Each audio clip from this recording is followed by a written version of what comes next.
வணக்கம். நான் தாமரை மோனா ஃபேமிலி. நம்ம இன்றைக்கி டால் தடுக்கா செய்கிறோம். அது எப்படி செய்யுதுன்னு பார்க்கலாம் வாங்க. முதல்ல குக்கரில் ஒரு 1.5 டம்ளர் சிறுபருப்பு போட்டு கொஞ்சம் மஞ்சப்பொடி போட்டு ஒரு 4 விசில் வச்சு எடுத்துக்குவோம். ஒரு கடாய் வச்சு நம்ம அதில் கொஞ்சம் சீரகம் எண்ணெய் ஊற்றிட்டு கொஞ்சம் சீரகம் 2 பட்டை 2 லவங்கம் 2 ஏலக்காய் போட்டுருவோம். அதை கூட பூண்டு கொஞ்சம் கட் பண்ணி போட்டுக்கலாம், இஞ்சி கொஞ்சம் போட்டுக்கலாம். போட்டுட்டு அது கூட ஒரு 2 வெங்காயத்தை பொடியாக கட் பண்ணி போடுவோம். ஒரு 4 பச்சை மிளகாய் போட்டுக்கலாம்.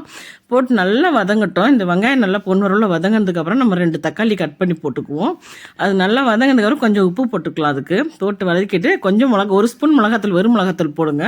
அது நல்லா வதங்கிட்டோன்னிட்டு கொஞ்சம் சீரக பொடி கொஞ்சம் பட்டை லவங்கம் கரம் மசாலா பொடி போட்டுக்கலாம். போட்டு ஒரு டம்ளர் தண்ணி ஊற்றி நல்லா கொதிக்க விடுங்க. கொதிக்க விட்டுட்டு நம்ம வேக வச்சுருக்கிற டால் இதில் எடுத்து ஊற்றிடுவோம்.